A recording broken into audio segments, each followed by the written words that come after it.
Have you ever seen a video where a firefighter pulls a terrified cat out of smoke, or someone drags one out of icy water?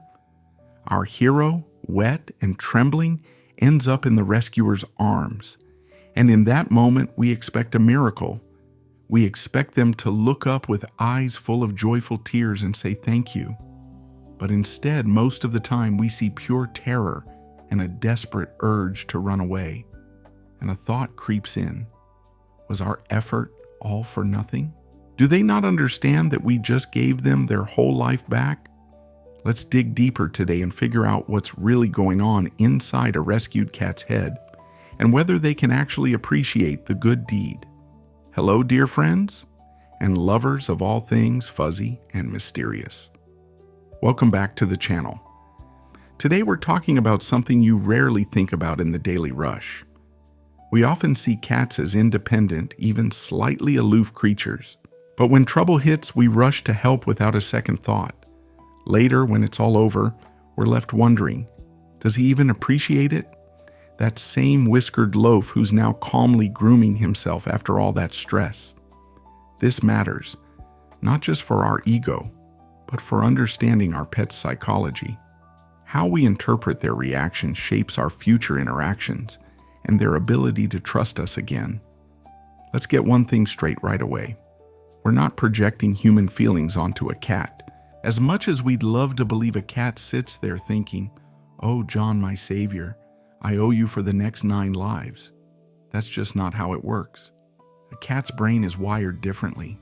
It doesn't deal with abstract concepts like rescue, heroism, or gratitude as a moral obligation. Cats live in a world of concrete things, a world of smells, sounds, sensations, and associations. Their reality is a chain of events that lead to pleasant or unpleasant outcomes. So, when we pull a cat out of trouble, a philosophy module doesn't switch on in their head. What switches on is the survival and analysis module. That was scary. The fear is going away now. This big warm thing is nearby. It smells familiar or unfamiliar. I'm getting warm, dry, calm. And that, friends, is the first key to the puzzle. So if they're not philosophers, what are they? They're genius associative computers. And this is where it gets really interesting. Cats are phenomenal at remembering connections between events. If you become the person who removed the threat, pulled them out of the washing machine, chased off an aggressive dog, or simply opened the door to escape the cold, a powerful neural link forms in your pet's brain. In neuroscience, this is called positive reinforcement.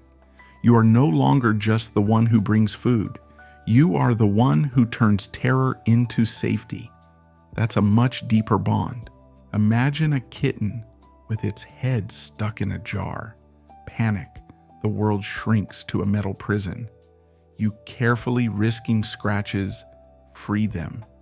In that moment, the sensory deprivation and pain end. What will their brain associate with your face? Liberation. So even though the cat isn't thinking the words "thank you, great human," their limbic system, the emotional center, is shouting, "This being is a source of good." But if the brain is saying source of good, what does that look like on the outside? Can't cats show joy like, say, dogs do? This is where owners often get a little offended. Because instead of a happy reunion, they get distance. A rescued cat might hiss, hide under the sofa, or freeze like a statue. That's not ingratitude. That's shock. Remember what that cat just went through. An adrenaline rush, cortisol spike, maybe pain. Their nervous system is maxed out. The first thing they need is to regain control, meaning they need to retreat and hide. But if you watch their behavior over the next few days, that's when the real changes start. Owners often say their rescued cat becomes a shadow. They follow you from room to room, rub against your legs more than usual, purr louder when you sit nearby. A friend of mine once told me about his cat he rescued from a 9th floor ledge. For weeks afterward, she slept exclusively on his pillow, with one paw resting on his hair. That's not gratitude as we define it. It's an expression of extreme attachment and trust. The cat is checking. Is the safety object still here? Still close by? And what does science say? Can cats experience complex feelings like gratitude? From a biological standpoint, emotions are just a cocktail of chemical reactions. Cats have basic emotions: fear, joy, anger, attachment. But gratitude is a social emotion. It requires assessing someone else's intent. You did something good for me because you meant to do good, not by accident. We can't yet prove cats have such complex mental constructs. Scientists are cautious, but we can look at hormones. When you pet a cat, both of you release oxytocin, the bonding and affection hormone. After a stressful event and your intervention, the oxytocin release when they're near you might be especially strong. The cat feels relief and euphoria with you, and for them, that feeling is what we might call gratitude. But there's another slightly awkward point that often confuses people. Sometimes cats express their feelings in ways we don't immediately recognize as a compliment. The classic story: a cat brings a dead mouse and lays it at their owner's feet. We grimace, yell, "You," and the cat just looks confused. In the context of our topic, this is very telling.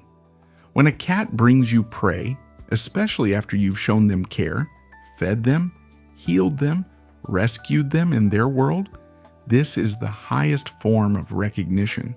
They're communicating. Is there food in this house? I brought food. You're part of my family, and family needs to be fed.